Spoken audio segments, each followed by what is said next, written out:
All righty. Welcome again to the first Friends of the Fall Line meeting of 2025. We meet January, April, July, and October each year for roundtable updates and discussions and planning related to the Fall Line Trail. I'm Brantley Tyndall, the director of Bike Walk RVA at Sportsbackers, are the organization leading the development of the Fall Line Trail.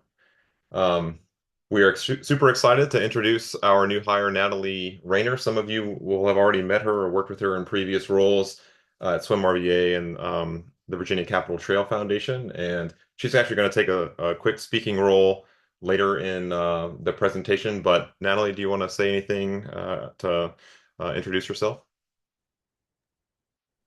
Sure. Thank you, Brantley. Hello, everyone. I've met many of you already, but to those who I have not met before, I'm just really excited to jump into this work and be involved in creating a world-class trail with you all. All right, moving on. I no updates to this slide. Since the last meeting, we have currently raised $281 million for the Fall Line Trail. The last addition being a relatively small addition from the Central Virginia Transportation Authority for the wayfinding. Certainly, that'll be a very effective amount of money, but we that bumped us from 280 to 281 as of late last year. Next, this slide hasn't changed all that much either, but the next few slides will be a bit of an overview that Natalie will lead. I had her go out and do some site research for us on the development of Design Build 1, the northern section from the Ashland all the way through Hanover and the northern section of Henrico County. But just so the latest I've known, and certainly there's an opportunity for our VDOT and locality partners to speak up in a moment, but the by all accounts, it looks like the design build phase one is proceeding quite expeditiously, and some sections are, if not completed, nearing completion. And we're expected to have a groundbreaking sometime the middle of this year for the southern design build. That's already in process from the contract administration standpoint, but a design build team has not been selected yet. Um, no other developments from construction standpoint on other phases, and many are still kind of administratively in progress. And we look forward to development on the Bryant Park section as the design team continues to evaluate various elements of that plan. Before I go into a slideshow with Natalie and other sections, I do have a slide for basically locality updates and VDOT updates. But Scott or anyone else, is there anything you want to provide on this slide before we move on? Hey, Brantley, it's Scott. Yeah, I'll just give a quick update on DB1 and DB2. As you said, DB1's going great. Would knock on wood here, so we can keep that momentum. But we set the bridge truss over the Chickahominy. Once weather warms up, we'll be pouring the deck. The project is going great. We're working on a couple of the walls right now, and I like to under promise and over deliver. We've got a September 18th, 2025 fixed completion date, but don't hold me to this, but we're tracking to possibly deliver this thing completely in June of this year. So a few months ahead of schedule. Fingers crossed. Like I said, don't hold me to that, but everything's looking pretty good. Currently we've got the entire trails cleared, and we have about 60% of the pavement down the intermediate lift. And yeah, as soon as the weather warms up and we can get back to paving, this thing's going to really take off even further. Switching gears, DB2. I have to be careful because this is still in procurement, the procurement phase. We are anticipating an award date of May 20th of this year, and we've got 3 shortlisted firms, and that's Alan Meyer's VHB team, the Branch Timmons team, and the Kokosing RK&K team. So you've got all heavy hitters going after DB2. That one, I will say, is that's 10 miles, like you had noted here in the slide. but also has much more complex bridges. We've got 8, um, uh, I'd call major bridges that we've got to have to construct as part of that project. But so yeah, that's going pretty well right now, and we'll see how bids come in with that one. Thanks. Thanks, Scott. And we're about to show some examples of your handiwork, so feel free to keep your mic on if you want to share anything. All right, take it away, Natalie. Thank you. Yeah, so yesterday I went out onto the trail, sort of. I accessed different sections of the trail on the cross streets and basically just checked on how things are looking and saw what I could see, mainly from road intersections. It is very, very muddy out right now, so I didn't do too much exploring because anytime I stepped into the dirt, I had huge chunks of mud on my shoes.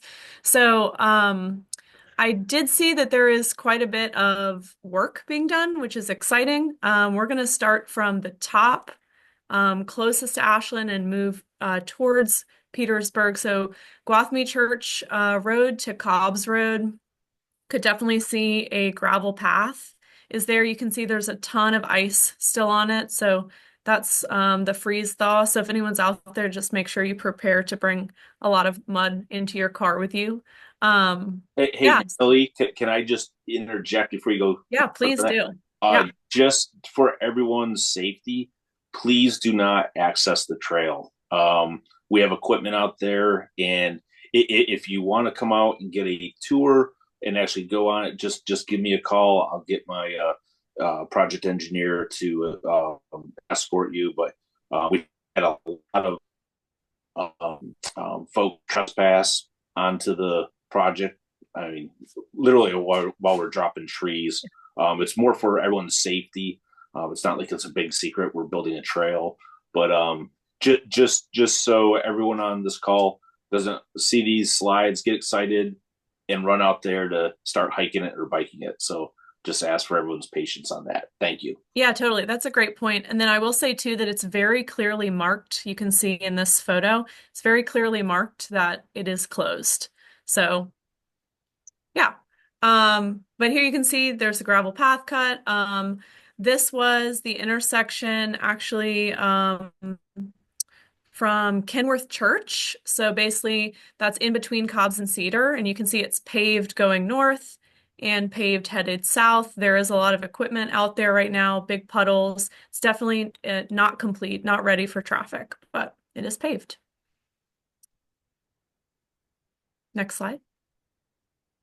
Here is the Cedar Lane to the substation section. There's a access road to the substation that already existed, and then the trail is gravel right now, but you can see where it will go. And then this is from, let's see, Holly Hill Road facing north. You can see that there is work being done. It's just not very clear to me the status of that section, but definitely looks like it's drivable considering that there is a huge tractor trailer on it. And then the Winfrey Road Bridge, I was able to take a look at from Glen Allen Greenhouse's parking lot. And that's on the next slide. And here is the bridge. It looks like there's been a lot of progress on the bridge itself. And then I believe there's still a retaining wall that needs to be put in. You can sort of see maybe the beginning of the retaining wall just north of the bridge. There's some blue I-beams there, which I imagine is probably where that retaining wall will end up. But they were out there working on it, and it seems like things are starting to get pretty close to completion there. And this is where Winfrey Road is just south of the Chickahominy, would be the access road to what used to be Lavender Fields Farm if you've been out there before. Look, we're like just a quick intercession here. Like it's amazing. This is like you're really building it now, right? Look at that. Yeah, it was it's pretty impressive. I think the weathered steel truss really just kind of fits in with the feel of the trail. When we first had it, when we constructed it, we didn't construct it in place there. We lifted it with cranes, but it's a lot bigger than you think. It's 14 foot inside, rail to rail, 100 almost 130 feet long. It's a pretty substantial bridge, but it's great because you're gonna be able to go across the bridge and you can see in the background you've got the old abutments from the old trestle. Yeah, it's pretty impressive. Yeah, that for everyone's who hasn't been around for this whole process, the discussion about whether the bridge should be on the old abutments or adjacent has, I think, vacillated a couple of times over the past few years. And but as we've been here, even like 5, 6 years ago, it's clear how when you could see this from the road or from the farm that it just begs to be recompleted. Like this is kind of the part of the origin story of the fall line was people saw this and they wanted to reconnect the trolley line to be the trolley line trail. Obviously, that's kind of a part of the fall line now. But I'm happy with how it landed because now you get to see the abutments and it becomes kind of a ruins attraction as opposed to being hidden by the bridge. So it's I think it's a great design.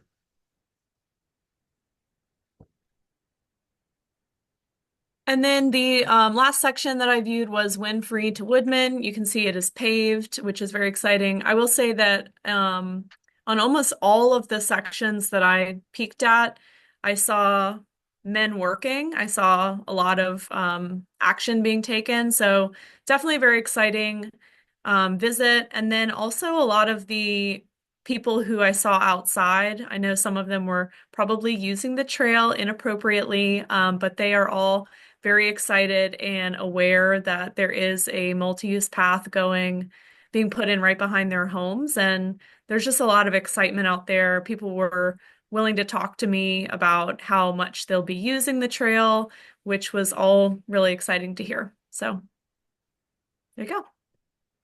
Thank you, Natalie. You're Um, welcome. I would say I'd encourage people to look from the road. If you get the chance, we've been I think on a monthly basis gone out and checked it out. But at every turn, just for your sanity, Scott, we continue to amplify the message. Don't get on the trail. It's a work in progress. You don't know what work may be done just because there's pavement. A tree might be falling. They may be doing some grading in the area. So just be careful. And there's a reason why all these road closure signs are up. And I also want to thank Scott for giving Chet, John, and me a tour over the summer. And you might find as you get into one of these work areas that it goes from quickly from being paved to it being muddy and ungraded and clearly lots of work had to be done to put in the progress so far. So again, I would recommend Scott's always been great to work with. Reach out to him if you'd like to organize a tour. All right. I'd love to pass the microphone to Emmy and anyone from Chesterfield to discuss some of your recent developments. Emmy, why don't you take it away first about some connections to Carter Park? Yeah, absolutely. So I'm Emmy Richards. I'm the Parks and Recreation Manager for the town of Ashland, Virginia. So Carter Park is the northern trailhead of the Fall Line Trail. And we at Carter Park, for those who aren't familiar, we have a pretty large outdoor seasonal pool and a lot of other amenities there. So we anticipate that parking, there is plenty of parking and there's some restrooms there as well. We'll get pretty busy. And so we wanted to make sure that we are connecting Fall Line Trail users with additional amenities in town, as well as, bringing tourism into the center of the universe.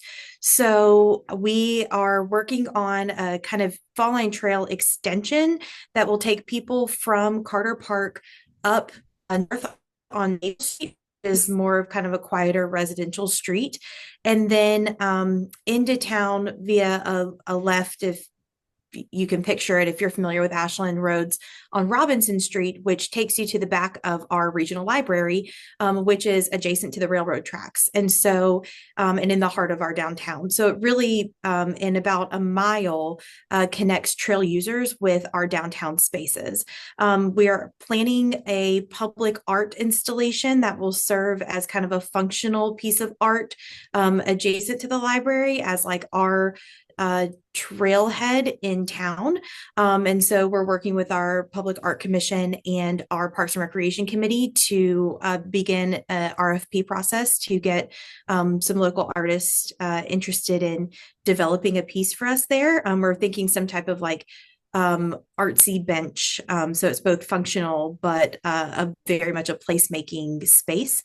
There will be signage, of course, kind of directing people up Maple Street. The entirety of Maple Street will have either trail or sidewalk. And then, as I said, it's also very residential. And by trail, I mean the standard 10-foot wide paved path, which is what you see here in this photo of Carter Park. Yeah,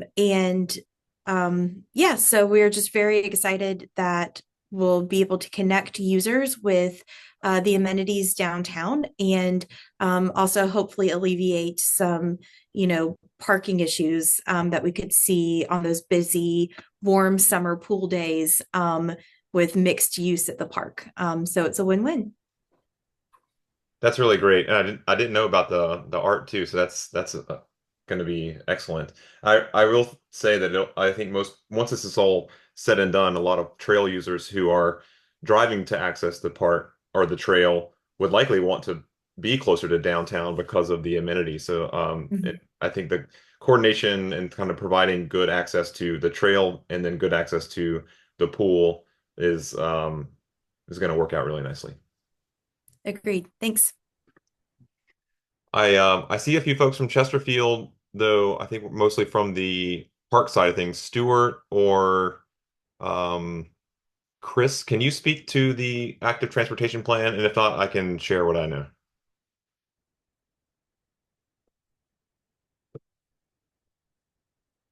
All right. Well, Yeah, oh, go ahead. yeah, Bradley, I would recommend you going ahead. I don't have much information to share at this point. Just fine. Barb Smith, who's on sort of our transportation lead in Chesterfield on the fall line. We've been working with her for the past few months and have known that the county has been planning to update its bikeways and trails plan, now called the Active Transportation Plan. The bikeways and trails plan originally passed in 2015 and is part of the foundation of the fall line overall. It allowed us to look at prioritized lines on a map that became the backbone for the fall line that crossed county city lines, which was excellent progress that was only made possible 10 years ago. And they're updating that plan and have started their first round of surveys. So if you're a Chesterfield resident, or I would say if you have a lot of experience with active transportation and you can provide them some insight, their survey is currently live on their website, and if you have trouble finding it, I'd love to get it to you. We certainly are working with the county to get the surveys responded to by county residents, but also we want to make sure we do some public events too, whether it's open houses or a happy hour or something, get kind of some resident and community connection to this process, because I think this is only the first of probably two or three community engagement opportunities as they develop this plan out. Um, Really looking forward to seeing how this plan can really codify and build on the Spur study that they did uh, at the end of 2023, I believe, to really prioritize getting network connections to and from the fall line in Chesterfield. And I think my next slide is open updates from any of our locality partners or anything we missed at the state level.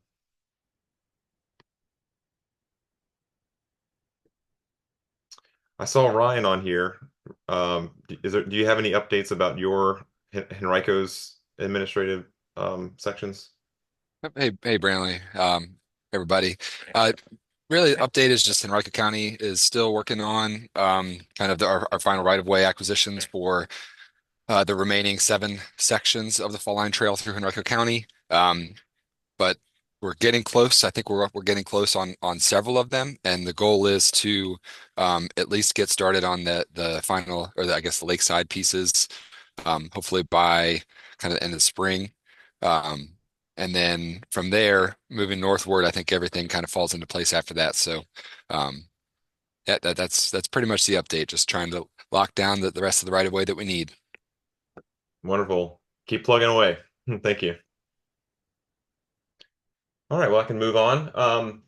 I have just a couple of slides here about essentially the coordination of a few transportation projects and economic development projects in the northern portion of the city's segment of the fall line. It's probably no secret that the original alignment for the fall line, as it heads south from Bryan Park, um, heads east on Brooklyn Parkway and then uses a large section of Brook Road as it heads into downtown. And about a year or so ago, sportsbackers took the opportunity to really coordinate meetings with different departments at the city to consider the opportunity to realign a section of the fall line to the Diamond District and what I think of as sort of like old school Brewery Row in Richmond or near Hardywood, like thinking of that road being Overbrook. The economic development, placemaking, kind of the transportation to entertainment districts as an opportunity that really needed to be considered. And that more or less has been incorporated as an option for the fall lines alignment. Some people call it the fall line alignment, and some people call it a spur. But essentially, both alignments are currently live in the design process in the city of Richmond. Ultimately, we'd like for a decision to be made that helps to kind of coordinate some of the administrative and grant funding opportunities to actually build the trail out. But I want to dig a little bit into the portion that would be uh, connecting the fall line to the Diamond District, which would um, reroute to use more of Hermitage Road south of the five-way intersection at what I think of as Kitchen 64, but now I should call it Brick House, and Westwood, Hermitage, and Brooklyn Parkway. It would head south on Hermitage Road and cross under 95, uh, cross Robin Hood Road, and then hit the Diamond District parcel, which is where the Sportsbacker Stadium and our office is right now. So this is a cross section taken from the city's official design standards, which were the VHB was the design team that took the lead on this. It shows essentially that the city's vision is to put a shared use path, whether it's the Fall Line Trail or the Spur, on Hermitage Road, and this is facing the cross section is facing north. So the west side is on the left here on the screen. Um, it shows that within the city's current right of way, there is room for a 12-foot shared use path, which is the meets the minimum standards, actually a little bit more than the minimum standard in the design guide, with a 6-foot buffer and keeps a 4-lane road on Hermitage Road. Essentially, all parties have, or essentially, this is the city's official vision for what the fall line should look like on Hermitage Road in this corridor, and um, we want to make sure that that gets adopted kind of across the city and it becomes if this becomes the official vision for what the city for what the fall line should look like, it would need to necessitate some other actions. Uh, moving on to that, there are two proposed roundabout projects along the fall line alignment just north of the Diamond District. This is the one that's a little bit farther north. This one's been in the works for a long time and has a little bit of notoriety because it was where the AP Hill statue was removed 2 years ago, or I guess now 3 years ago. After its design process, which had a couple of meetings, the city and Kinley Horn chose a roundabout as the alternative that makes the most sense for this particular intersection. And I actually I can't recall or I'm not sure if the city has made a decision. They've chosen alternative three as there were two other alternatives that I'm not showing here that alternative three, a roundabout, being the ideal solution to this intersection, their design has not incorporated the fall line the way that I think everyone understands the fall line to be, which is a wide shared use path on one side of the road. And so we just need to flag additional coordination really needs to be added to this in a corridor kind of view, because if a roundabout is the right solution, it needs to be moved a little off center in the intersection to make room for the fall line so that it's built right the first time and that we're not trying to fit the fall line in an awkward way, at some different time. I don't have a screenshot for it, but there is another proposed roundabout at that five-way intersection at Westwood, Hermitage, Brooklyn Parkway. That is a quirky intersection as it is. It's a very difficult intersection to go through as a bike rider. That intersection, this roundabout conceptual design is not to this level of design, so I didn't really want to show it. But every consideration that I've seen so far also does not have the off-center roundabout. So when we think about if it's possible, and I think from an economic development standpoint, quality of life, like creating the kind of district that we want to see, and really we're talking about active living, focused entertainment, and living in this area. Um, uh, the need there is so important. I think it's worth making the recommendation. The fall line should go to the Diamond District. That's my opinion. If we're going to do it, we need to make sure these two roundabouts really get designed correctly, and that all of these projects get coordinated in a way that supports the necessary work with VDOT to get fall line under 95. That's going to require its own design process that I'm not an expert in, but I know it's called the STARS program. Some of that work has already started, but because there's an off ramp there and there's a narrow corridor, the design there is going to be needs to be very intentional and detail oriented, and it's going to take probably some time to get that spun up.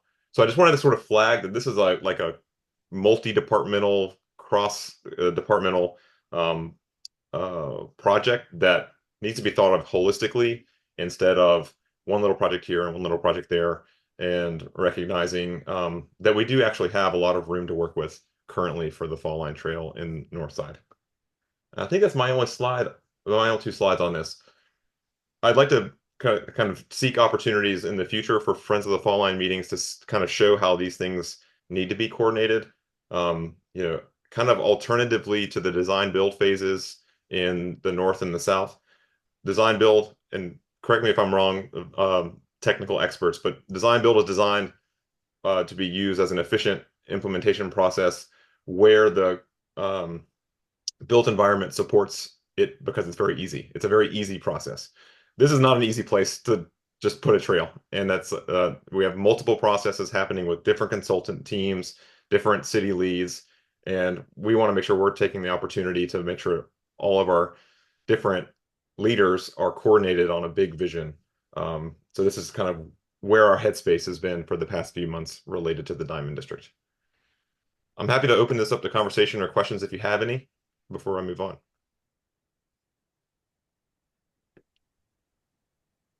Hey, Brantley, just to clarify, this is Ted. Is this image Sports Backers produced, or is this the city made this It is cross section? absolutely not Sports Backers produced. This is from the official design guide that was on the design, the city's design, excuse me, the city's Diamond District website. So they call it the design standards. And Laura Thomas from the Sustainability Office was the one who kind of ran point on the development of this last summer when they did a bunch of community engagement. That was the community engagement that happened last summer resulted in this document. Great. So it says Fallen Trail right there on it. That's great. Yeah, it does in the it's a long document. It does describe it in a couple of different ways in the document as either a spur or the trail. But so that is not 100% decided, but certainly it's supported by the document. Yeah, cool. All right, thanks. When I get a second, I'll actually I can drop the link to that in the chat just for everyone's access. Great. Thank you. All right, well, I'm happy to move on. Okay, I just want to do a kind of a quick update on some of the work that we've been doing to get the information and engagement with the Fall Line Trail out over the past few months. So just yesterday, I had the opportunity to work with or to present about the Fall Line to at the General Assembly. For the past 4 years, I've been working as a co-organizer for the Virginia Outdoor Recreation Caucus. It's this I in 2020, right on the cusp of the lockdown for the pandemic, I presented a very basic, at the time the fall line was not up to speed to the degree that it is today.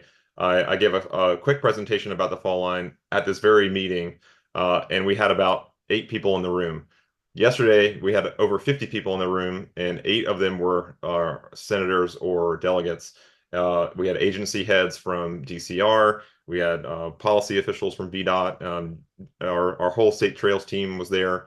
I think the excitement and the around outdoor recreations is buoyed by the Fall Line Trail, and there's some recognition of kind of the gravity of this project. It's really got a lot of stuff going for it, and it's really a bit of a moment of pride, really, to say like we've gotten to this point. And I had pictures to show our senators and delegates of progress on the trail and kind of the big picture that we're trying to achieve with world-class amenities and connections. And Kat was there. Kat's one of the has I think also a 4-year co-planner for this recreation caucus as well. And we had the Fall Line Trailblazer. Now I think it's its 3rd year. Every year we do the fundraising drive associated with some of our Fall Line limited edition merch, and we also do a no-cost walk of various publicly accessible sections of the trail. We have always committed to at least having one in the northern section, one in the southern section, and one in the middle. So we have a picture from each of those today. In the top picture, we're actually very appreciative of having Harold Dyson, who's the project manager for Design Build One on the VDOT side, as well as Branch Civil on I can't remember the gentleman's name on the left, but one of the folks on the design build team kind of give us a walkthrough of the design build phase 1. We had about 40 people there on a really cold morning, but it was really cool to have a kind of exclusive access to that, and appreciate the VDOT team showing us. This is at the Gwathmey Church cross section. You can see on the upper right-hand part of that picture, that's where the existing Hanover County Park. We're probably standing where people had previously been able to park cars, and but they got to talk about some of the detail of grading and the timeline. And as we're looking north here, but as you look south from Gwathmey Church, it was not paved at the time, and I think I'm actually not sure if it's paved now. From Natalie's presentation, recognizing that I think it's just stone at this point. just stone. Got it. But anyway, thanks Scott for helping to orchestrate that, and your team has been great to work with. The bottom 2 pictures are actually from Bryan Park, or from our middle hike. The bottom left is at the pedestrian hybrid signal, so the push button activated pedestrian crossing, or it's a push button activated red light across Lakeside Avenue. On the kind of the distant part of that picture is Bryan Park, and behind the view is Sportsbacker's new headquarters in Lakeside. And then on the bottom right picture, on this particular hike, we took the opportunity to both hike the city's current design of where the trail will be planned to go through Bryan Park, and we also hiked some alternatives that have been proposed by the community. This is actually a picture from the alternative, walking on some of the back roads in the park that are dark, not connected to anything. And I'm not joking at all. There were 45 people here who are on this walk with us.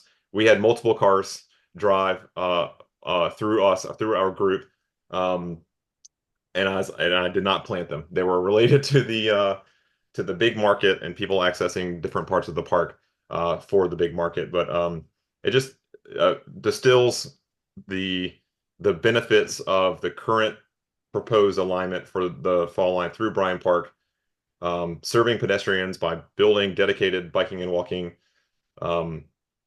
paths through the park that don't exist now, where pedestrians and bicyclists are not currently served. through the main part of the park.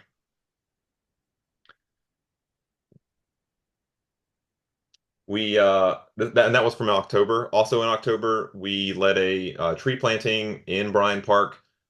This is the tree we planted 8 hardwoods, native hardwoods, and this is not near the where the fall line is currently proposed because we don't want to interfere with potential construction this year and just have the trees that we plant get ripped out by heavy equipment. So this is in direct advisement by the Friends of Bryan Park and Richmond Park staff. We chose a spot closer to the main entrance in an area that could use additional shade and stormwater retention. Um, but we certainly are prepared to come back after the construction of the fall line through Bryan Park to plant in the right orientation and the right distance from the trail, shade bearing trees for trail users in the future. Um, we actually have some of our bike walk champions in here, and Natalie's here even before she joined Sportsbacker staff. She was a bike walk champion and a graduate of our training academy, and we have truthfully developed really great relationships with the Friends of Bryan Park and look forward to working with them more in the future. Some upcoming opportunities. We have a happy hour tomorrow, which is kind of like a kickoff to the year. Want Natalie to meet more of our volunteers and advocates and folks who've gone through our academy. Anyone here is welcome to join us. We're at Boston at 5 o'clock, and it'll be pretty casual, but we'll talk about kind of our plans for 2025. Our quarterly service program, we are supporting Groundwork RVA at Oak Grove Playground. Oak Grove and the Belmead Community Center are very proximal to the fall line alignment in South Richmond, and we have a great working relationship and recognize that the fall line is really going to benefit that community in a big way. So the playground and park around that area is going to be a really highlighted spot for people to get to via the fall line. And so we're happy to work with them. That's on Monday. And certainly we have information on our social media and website if you are looking for getting involved with that. And certainly just reach out to Natalie and me if you'd like to get involved. And our annual Bike Walk Academy is open for applications. We've largely settled on running our academy program in the spring. So this year we'll run from February to March, and applications close towards the end of this month. If you know anyone who loves biking and walking advocacy, they want to get involved, you often hear like, "Hey, how can I help this bike lane? How can I learn more? I have time or I have interest." Direct them to us because we'd love to help them get plugged in, and it's really the backbone for the success that Bike Walk RVA has had over the past 10 years, really 12 years, and we wouldn't have gotten the original Bikeways and Trails plan passed if it hadn't been for the academy that we did in Chesterfield in 2015, and we want to keep that success moving forward. We are working on 2 grant opportunities at the moment, and we actually have someone with our local Association of Realtors. I don't want to put Samantha on the spot here, but we've been happy to work with the Richmond area realtors at the opportunity to seek funds from the National Association of Realtors. They have some funds available if we're selected to receive them. We would use the funds to pay for placemaking amenities at our office, or what we really want to say is the lakeside trailhead to the fall line. It could be art, it could be benches. We actually really have some developing ideas for the art that could be installed at that site, and are meeting with artists and sculptors on an ongoing basis right now. And for a second grant program that the National Association of Realtors has, we'd like to seek funds for fall line trail coming signs in all kinds of different modalities. So one, you could get yard signs for people to put them in their yards. I think people really love flags. This past Monument Avenue 10K, we gave out 10K flags to people along the route, and people absolutely love them. I think people would really get behind having fall line trail flags. And a lesson that we learned from the Metropolitan Branch Trail is you can actually wrap utility poles with signage, and we'd love to develop some of that kind of technique because it'd be very easy to get them in site or on site in various places without taking up, um, you know, property or getting run over by cars or other things like that, or blocking pedestrian access on sidewalks. So we're hopeful for those funds, and thanks Samantha for help kind of lining that up. Do you want to share anything that I missed? You certainly don't have to. No, that's it. We love to spend money that's available. So excited to partner with you guys. Wonderful. And then this is the one at the top here is a much bigger one. It's a Chesapeake Bay Trust and EPA grant with a few other big agencies that are involved. We're going to be applying for and partnering with a few of our Richmond city agencies, a couple of partner nonprofits in order to seek up to $175,000 for trees and rain gardens along the fall line alignment. Certainly, I'm receiving advice about where those should be located and how they can get peppered into existing projects from Department of Public Utilities and Parks in particular. It's a bit of a first step of us kind of going for some of the bigger stuff in the fall line vision plan. But for now 2 years, we've really been talking about how the momentum and the opportunity for changing the built environment that will come with installing the fall line creates opportunities for new trees to be planted, creates opportunities for new stormwater management projects. And one of the great things that we took away from Indianapolis is rain gardens and how many, I think they have uh, upwards of 20 rain gardens along their 10-mile section in downtown. Um, they're beautiful. They seem to be effective. And really like from a uh, when targeted in the right place can be very effective at reducing stormwater, which is something that we have some trouble with in some sections of the fall line. So it's going to be multifaceted, and we have a couple of months to put that grant application in, but it's in process now. If you ever come across ideas like this to be able to seek funds, certainly we'd love to either support them with letters of support or find people to carry them if we're not the right organization to implement the grant. But we certainly see ourselves in a role of coordinating and supporting this kind of stuff for the next foreseeable future. Again, if you are not familiar with the Fall Line Vision Plan, I think we've now given out almost all of our paper copies and are about to make another round of them. We gave a few out at the Outdoor Recreation Caucus last night. It is the basis for how we're seeking these funds and how we're picking these projects. So just want to kind of reiterate that. And our next meeting is in April. Any other thoughts or discussion before we close? I see your hand, Elliot. Yeah, this is just a random. Sorry about that. Just because you mentioned sort of rain gardens and trees and stuff like that, I spoke at. There's an organization called the Chesapeake Bay Funders Network, which sounds very much like it's just a funders network of groups that work specifically on the bay, but really it's more like a watershed kind of, I guess, vision or view. They're pretty small and they're based out of Maryland, but I spoke at their kind of annual retreat. And I think when I talked about trails and sort of their interest in funding trails, not a lot of them are plugged into like transportation sort of funding projects or even sort of recreation, but a lot of the discussion on sort of climate resilience and smaller scale projects like rain gardens, et cetera, definitely seem to pique an interest. And a bunch of the funders actually are Virginia based. I think there's at least one or two in Charlottesville and maybe one or two in Hampton Roads. So I'll put the link in the chat, but they're definitely, they're not going to help fund like big, or I don't think any of those funders are going to help fund big like sections of the fall line, but I think for a lot of those placemaking and specifically the kind of climate resilience type projects, I think they'd be great. So I will put that in the chat. I appreciate that. I will say the fall line itself is not an environmental project, it's a trail project, but we have a lot of environmental opportunities. And my background is in environmental studies, and I chose active transportation to be my kind of personal environmental focus.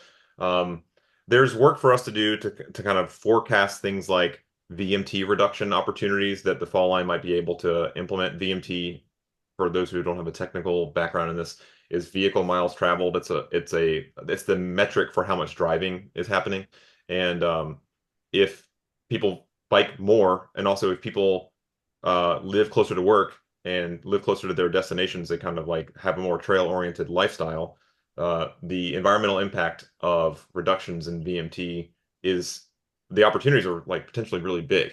And it's no surprise that in Bryant Park, environmental issues are kind of being touted as a reason why the fall line should not be built through Bryant Park. We did a walkthrough of this in our previous Friends of the Fall Line, so check out that recording if you'd like to do check out kind of our review of those concerns. But I think that it's an area that we could explore, and certainly we'd love to work with. You said it was Chesapeake Bay Funders Network. Got it. Yeah. Yep. And Megan's the ED, and uh forgetting the woman's name who runs VCN. She and the woman who Mary. runs yeah, Mary and her know each other pretty well. And Mary was on the panel as well. More to talk about solar and other kind of things. But yeah, they would be a great, I think, network for sports backers, bike walk RVA to get in front of for sure. That's great. Hey, just to kind of conclude my thought, ultimately, I would love for there to be a statewide um, strategic commitment to trails being an environmental benefit, right? And like at the moment, the environmental community is very much split around this less than a mile section in Bryant Park. There are some environmental people who are very pro. There are some environmental people who are very negative. I would say that maybe some of those concerns are not actually environmental and they're kind of in the guise of the environment. But at the very least, I think that some coordination could happen at the statewide level, VCN, Sierra Club, Chesapeake Bay, and others, to understand like this is actually a major commitment in an environmental adjacent project, and it's not about like the removal of one tree being bad for the environment. So there's work to be done in that space, and we're working on it. So I appreciate that lead. Hey, Brantley, Stuart Connock. Hey, Stuart. Just want to tell everybody I put the link for the Chesterfield Active Transportation Survey in the chat. Thank you so much. And while I'm at it, I think I still have it up. I might not. If you just do an internet search for Diamond District design standards, it's the first thing that pops up. It's a big PDF that was designed with or put together by consultants for the city, and Laura Thomas was the administrator for that on the city staff side.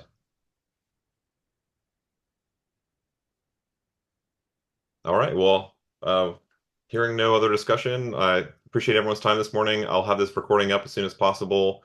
It can take time to do the rendering and everything, but certainly by tomorrow it should be up on the Sports Backers YouTube page and the Fall Line Trail website, falllinetrail.org. Have a great morning. Thanks all. Everyone. Thank you, everybody. Bye.